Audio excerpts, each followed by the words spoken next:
Okay, so you want to do your first ever bike race.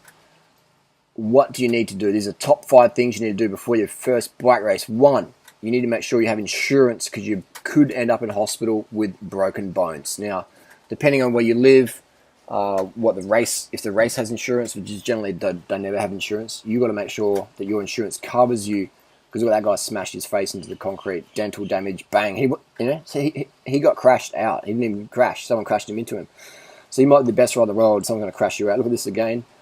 Boom. You know what I mean? Like, people crash you. All right. So you might be experienced as fuck, but some person will crash you just because of fatigue or a dog or a cat or a mechanical failure or whatever. So you might be the best rider in the world. You need to have insurance. All right. So that's the first thing. You need to find out insurance because some countries, the medical bills ain't paid for. If you're in Australia, you're probably going to be okay.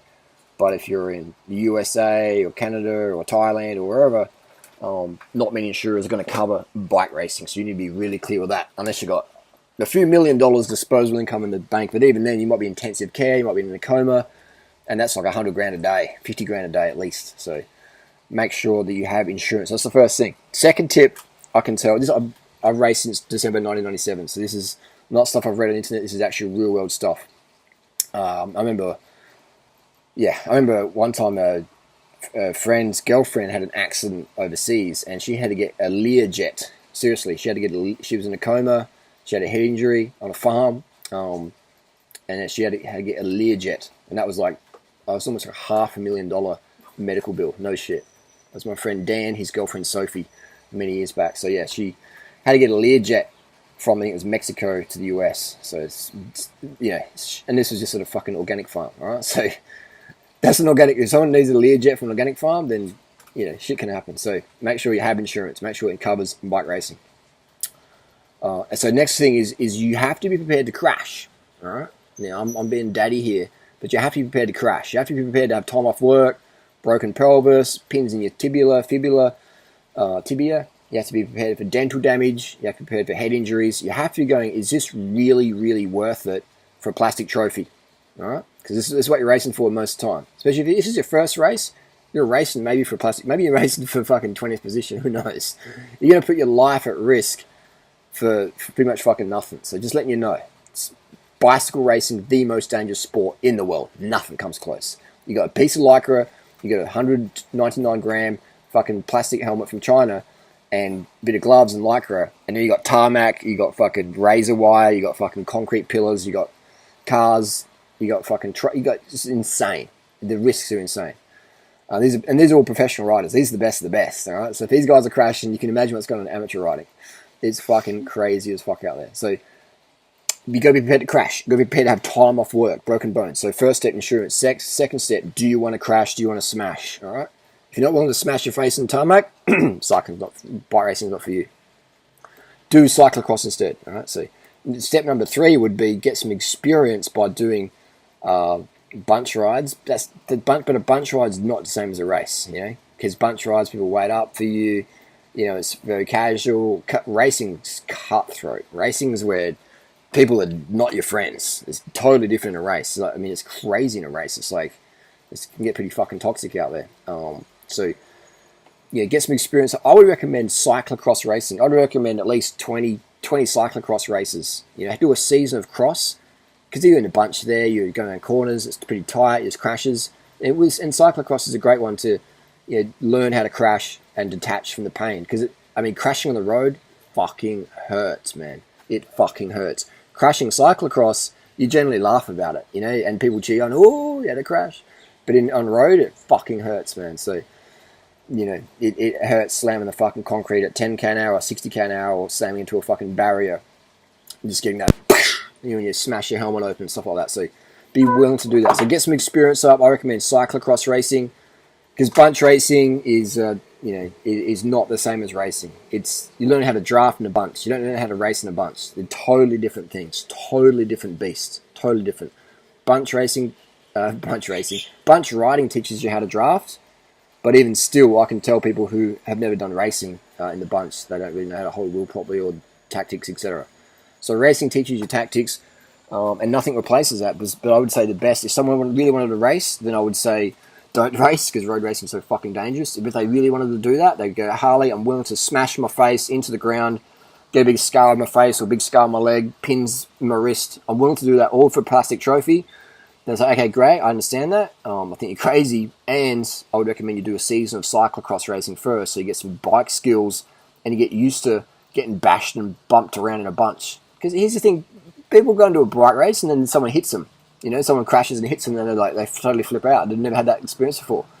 If you never had someone bump you really hard at 60k an hour, that can be a really unnerving experience, you know. So get that experience up and go downhill as fast as you can go in the wet, all right? Just go ruthless downhill as fast as you can go, just cutting the corners, drifting, sliding. And because in a race, you have to do that even more crazy. Otherwise, you're going to lose contact and be dropped. You're going to be dropped. As soon as it flattens out, you're going to be dropped. So a lot of races don't have many hills, but if a race has got hills in it, you have to be willing to be to fucking die on the descent. Otherwise, you're going to get dropped. You know, you're going to get dropped otherwise. So I remember last year in a race, I did a stage race in Thailand, and I took some risk on the descent, but I had a friend, Paul, up the front, and he was very mindful that I was, you know, taking it easy. So he didn't push too hard at the descents. He sort of controlled the pace a bit. So that was really cool having someone up front to control the pace. But that's really, really rare. You know, that's not real racing in terms of how cutthroat it was. So, but yeah, so real racing is fucking sketchy. It's dangerous. It's just fucking total chaos. All for a plastic trophy, risking your life for it. If you want real competition, do a running race, do a marathon. That's real shit. Bike racing's fun. I loved it. I love it still, but this learning curve's too steep for me to honestly recommend it to anyone. You know, it's just too steep. And as I mature with age and sensibility, I'm always a person to tell people take it fucking easy in the downhill. It's not worth risking your life in a bike race for a plastic trophy. Blah blah blah blah. I mean, there's pro cyclists who lose their lives. They lose an eyeball. It's lose a fucking. You know, remember Bolocki when he crashed and broke his pelvis in two? He never raced again. So it's like it is. You have to be willing to sacrifice it. And for me, it's just is not fucking worth it. And as much as I love bike racing, for me, it just ain't worth sacrificing my health for it. I'd rather do a running race, a marathon, etc. Or uphill TT or stuff like that, because it just really ain't worth it. Now, sure, there's some races out there who are a lot safer. Yes, there's veterans races with small fields and everyone knows each other, everyone rides each other. They're quite safe. But it's when the most dangerous races is when there's all new people, no one really knows each other. There's really like people have travelled far to be there, or whatever. There's a competition. So a local race with your mates is a lot different as well. So let's say you've done that. Let's say you race. Go, yeah, Harley, I've done like 50 races with my mates and local crits. Great, you know everyone there. You probably train with them during the week, you know? That's your local bunch. But go and do an interstate race or international race or national race with new people, and you might know nobody there. You might know one person. So it's a total different beast, all right? That's another thing. Not all races are the same, because if you're racing the same people all the time, yeah, you know each other. But when it's like, you know, a bunch of amateurs trying to get contracts or whatever, it's fucking cutthroat, man. Male or female, it's cutthroat. So, you know, that's probably the biggest danger as well, is when you're riding with unfamiliar people. You know, some people are really fit but got no experience, and they're in the bunch with you. They've never ever eaten in a race. You know, don't know what it's like to eat. Just grab food and just stuff it in your gob when your heart rate's 180, and just chew it down, scooping down water and shit. Never done that before, and so then they're like eating enough, and they're just like under carb, and they're like, yeah, and maybe throw in some caffeine or some pills or whatever, and they've got no idea what's going on. You know, and that's just a mad cocktail of disaster there. And then you got all these people who've never riding together, racing, not even just riding it, racing together for places and prize money. Now all the pressure of social media, like it's insane. It's more dangerous than ever before, because cycling's sort of quite popular, and there's different people always coming in, a lot of noobs and stuff like that. And when you have noobs mixed with experienced riders, it is again a recipe for disaster. You know, noobs of noobs is probably best. But news of experienced riders is bad, because the experienced riders push it on the downhill to sort of show off a bit, or push the pace on the flat to show off a bit, and then the noobs try and keep up, and they've got no experience doing that, and then bang, recipe for disaster. Anyway, so that's just me being daddy. Have insurance. 2, be willing to fucking die for the plastic trophy. Be willing to break your bones, have permanent scarring, disfigurement, etc. Just being totally fucking honest with you, straight up.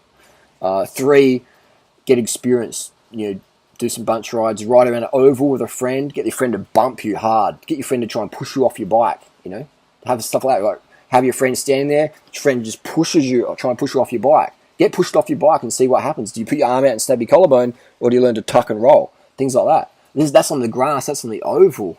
And if you can't do that in the oval, what's going to happen on the tarmac when you're not expecting it? So get your friend, around the oval, get your friend to push you, nudge you, start off lightly and build it up slowly, and things like that. So get that experience. Race cyclocross. If you die hard races, you want just do fucking cyclocross. It's far safer and it's still quite fun.